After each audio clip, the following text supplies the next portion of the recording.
I have a challenge for you. More of a thought experiment, really. So, let me give you a little bit of a preface first. Everybody's talking about this simulation theory lately, and I was having a conversation with a good friend of mine, and we got to talking about how advanced video games have gotten since we were kids. Like, we grew up in the 80s, we played Mario Brothers, and now we've got full blown virtual realities going on here. So, our conversations always meander from the video games itself, maybe a little bit of religion, a little philosophy, a little bit of, science and physics. We both read a lot of books, so conversations can get deep. So that's the preface. So, what I want you to do for this challenge that we're doing here, this thought experiment, we're just going to pretend, we're just going to challenge ourselves to stipulate. We're going to pretend that we are actually in a simulation and just see what we can learn, what sort of value we could get from this idea. So I took some notes here that'll help me flow through this, and it'll help you get the picture in your mind that I really think you might get some value from. You might not, but we'll find out.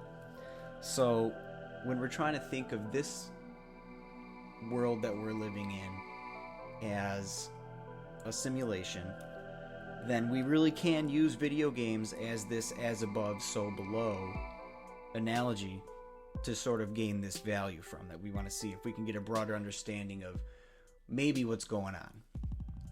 So again, remember, we're just stipulating this. We're not believing that this is true. We don't have to worry about that. We're just going to act as if it's true just to see if it helps us gain any more understanding than we would have had before.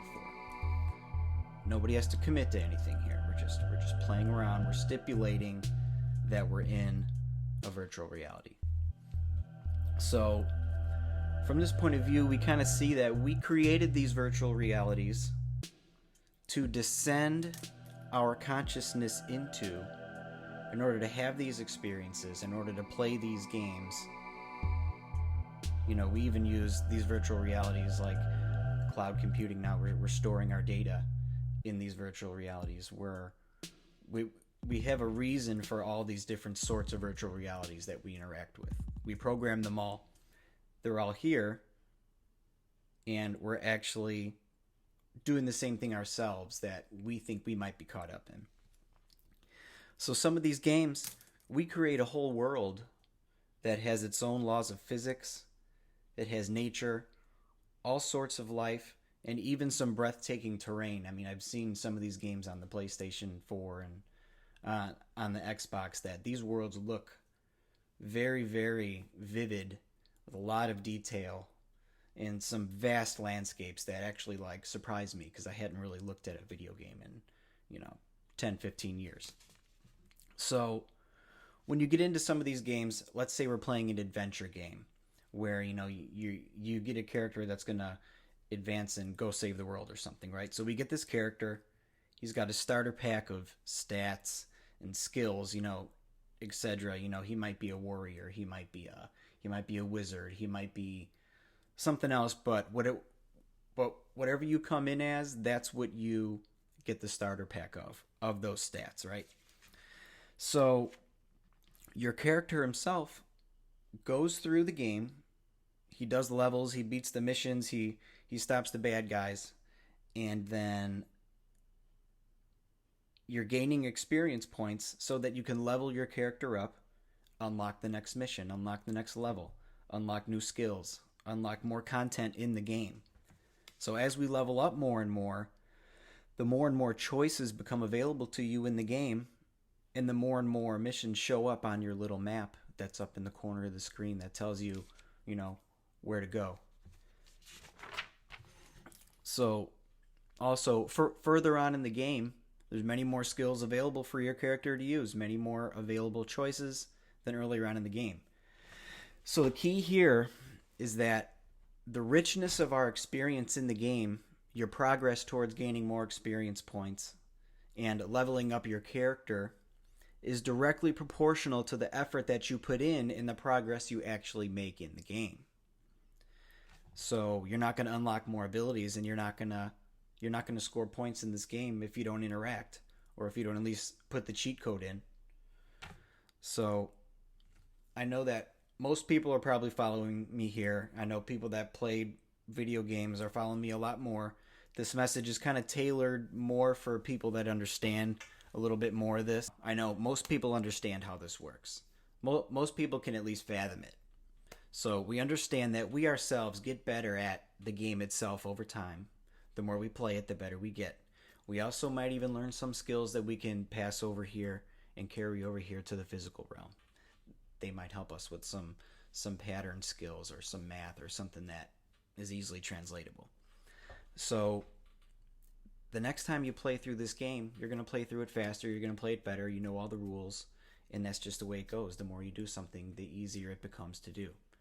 So some games that we play, they're rigid and it's just cut and dry, boom, boom, boom, you play through in these steps. But other ones, the ones that I'm really drawing the analogy to here, are the ones that are very open world, that you can go and explore and sort of choose your own path. So like I was saying, I know we understand how these video games work in the virtual realm that we created to descend our consciousness into and have experiences. So let's take this a step further. Let's say we're playing Mario Brothers on an old school Nintendo, right? Mario exists in his world that we programmed.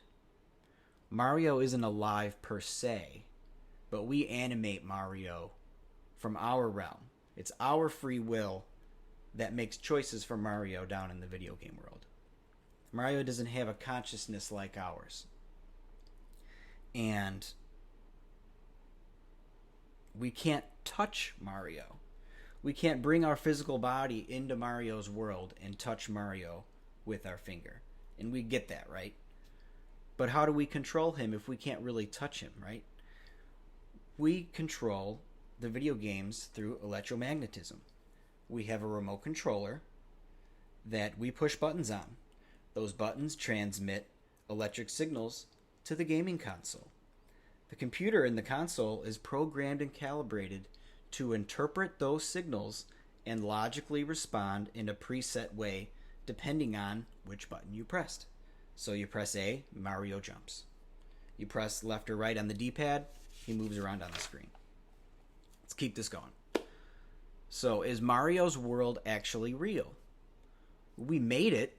We created his world, so it's real in a sense. It does exist as an idea and as information. We can interact with it.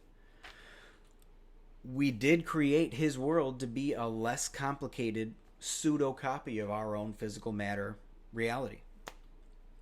So another step further, we can get more into the philosophy of this, try and apply it over to our situation here. How big is Mario's world? Well, the program part of it that we built is defined, and it's actually pretty small from our point of view. But it's potentially infinite. Because the world is only limited to how big we decide to make it to be. So, another question here. Did we need a big bang to happen in order for Mario's world to spring into creation out of nothing? Did Mario's world form over billions of years by a coalescing of atoms and molecules, etc.? No. We just wrote this code and we imagined this whole thing into being from nothing. Now, let's say Mario was a full-fledged conscious AI being. We could then interact with Mario through the game. There could be AI beings and us, both in the virtual reality at the same time. Then from that point of view, wouldn't we be considered the gods to the AI beings in Mario's world? The creator gods from their point of view? The AI beings could theoretically even get smart enough to program their own virtual reality worlds within their virtual reality. And repeat, and repeat, and repeat. So now, let's switch gears again. Let's go ahead and stipulate again. Remember, we're not going to believe that this is actually the way that things work. We're just pretending that maybe we'll assume that it is just for the sake of seeing if we can understand anything better than we could before. Okay, now for the next step of this analogy here. So we come in to this virtual reality that we call our physical body, this physical realm that we're playing out our life in. So we come into this virtual reality with a genetic, cultural, and environmental starter pack. We learn things and we have experiences and we gain skills in this realm that we're playing out our life in. We earn experience points in this life by practicing certain abilities until we level up in whatever activity is that we're engaging in. So here's an example. If you want to get better at shooting free throws, we'll say you're a basketball player, you want to get better at shooting free throws, you start off at a certain ability level, and then you strategize a way to get better. You choose which actions you're going to take in order to make you get better at shooting free throws. And then you actually carry out this practice. You carry it out for long enough so that you actually improve. So let's say you want to get better at shooting free throws.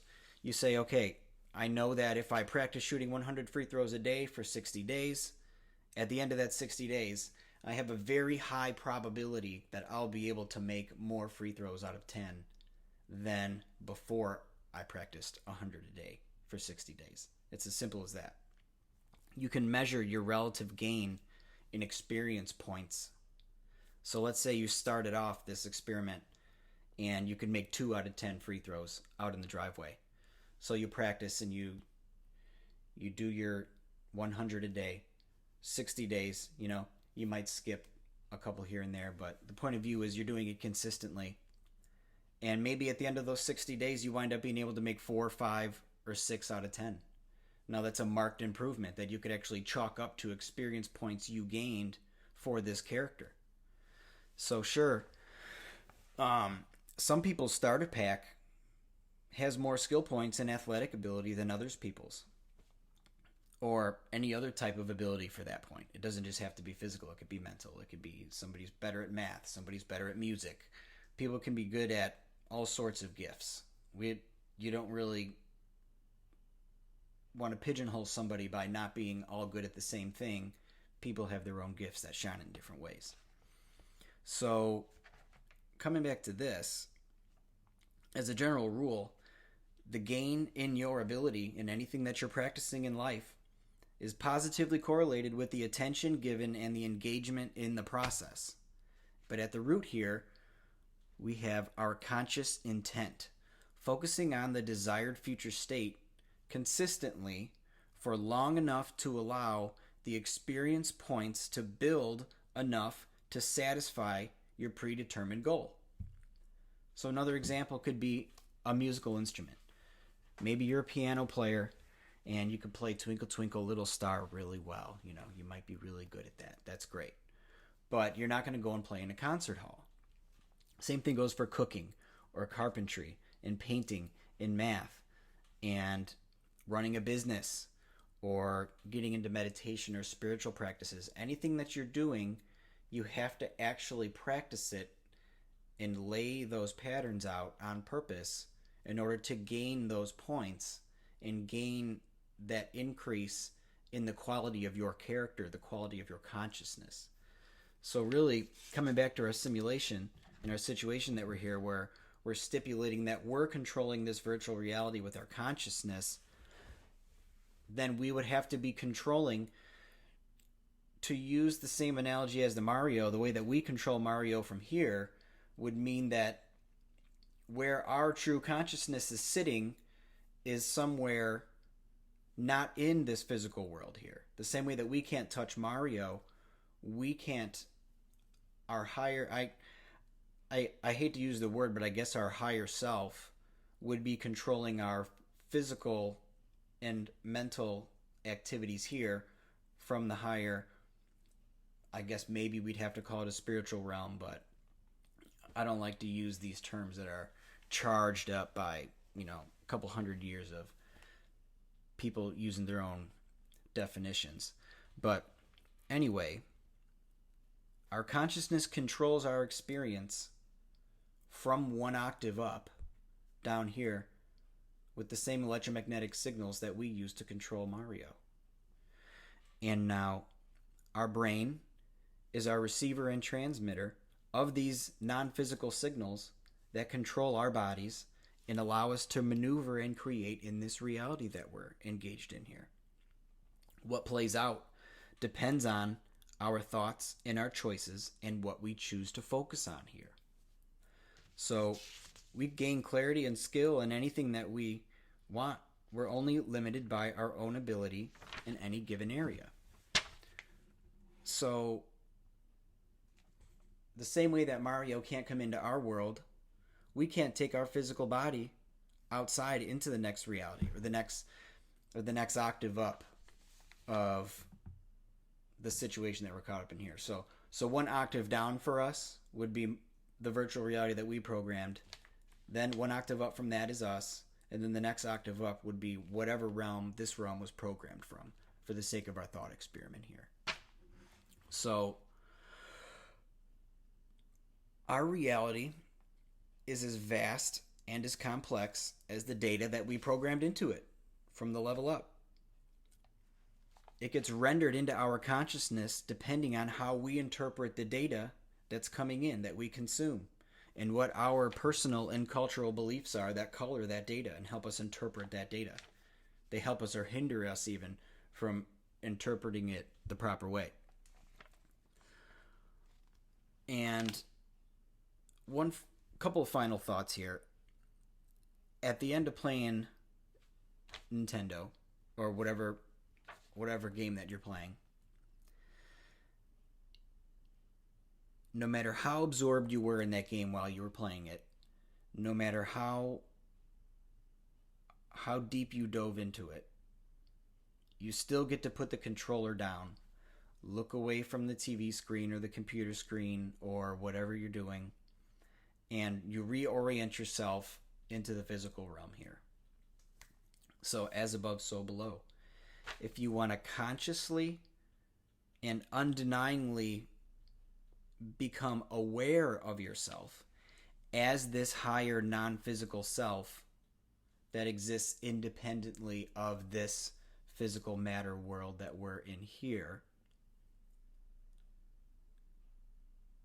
you need to put this controller down, look away from the screen. But how do we do that? Well, it would have to be a process like maybe we need to stop processing on, or maybe snuff out all this 5 sense data that's coming in, that's very noisy data coming in from the body. Quiet the chatter in the mind so that you have no noisy static messing up your signal that you're broadcasting from your transmitter and your receiver here. And then you need to allow yourself to recalibrate into this non-physical environment that's all around us. But this isn't really going to start coming into focus until you have that clarity of intent in how consistently you practice trying to tune into something that's not the body. So for the sake of using this video game analogy all the way up to and through spiritual practices, what we're trying to learn through these spiritual practices, through these religions that have existed for thousands of years, is humans are trying to understand the situation that we're caught up in, trying to understand that as above, so below of how we interact with Mario in the Nintendo realm.